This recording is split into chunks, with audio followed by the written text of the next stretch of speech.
Many of these older baseball players back in the day, they were probably playing more positions. They were known to play multiple of these positions. It was more common for that to be the case. They didn't have as many players to access and whatever it was just the culture. It was more of the style, the way that the players were. So, mechanically speaking, when you set up essentially for, let's say I'm a right-hand baseball hitter. Okay, I'm a right-hand baseball hitter and I'm a right-hand baseball pitcher, whether a starting pitcher, a reliever, a closer, whatever it may be. Mechanically speaking, the way you're setting up to be a right-hand baseball hitter and also right-hand baseball pitcher is almost identical. Is almost the exact same, just slight differences.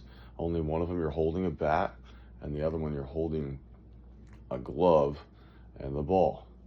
Okay, but you're setting up in this stance that is almost identical. And so, especially as you're coming up through the ranks, you might have to specialize. No one's necessarily saying like, if you were to make it all the way to the top ranks of the sport, that you would be doing both. Although there may be more candidates to do what Otani's doing than just him. If you were to break it down, if you were to investigate certain players that can maybe pull it off.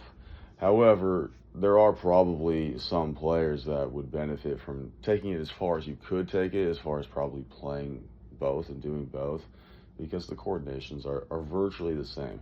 It's just one of them you're lifting that left knee, and the other one you're tilting the bat up, and then you're working your way into it. Both have their own sensibility and their own type of culture with it, and then one that goes along with that as far as like, okay, spare time outside of your game of like playing baseball, outside of your game there, one that goes along with it very well, that gives you just a slightly different variation on your coordination than many of the players, I would bet, almost most sports as a secondary activity that a lot of athletes end up doing when they start hitting their mid-20s and stuff like that, especially, is like golf, so that goes just alongside it right there. You're just a right hand, golf swinger as well, so you can do like, your right hand baseball hitter, right hand baseball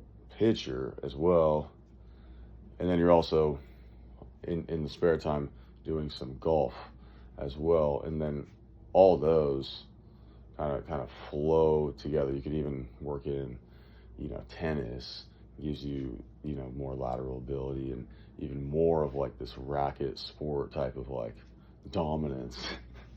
Like if you're good across the board there, so now you're quick. So now you're doing tennis, so now you're probably doing like jump rope and footwork stuff, and now you're, getting this lateral stuff, which would make you a beast on the base paths and base running and stuff like that.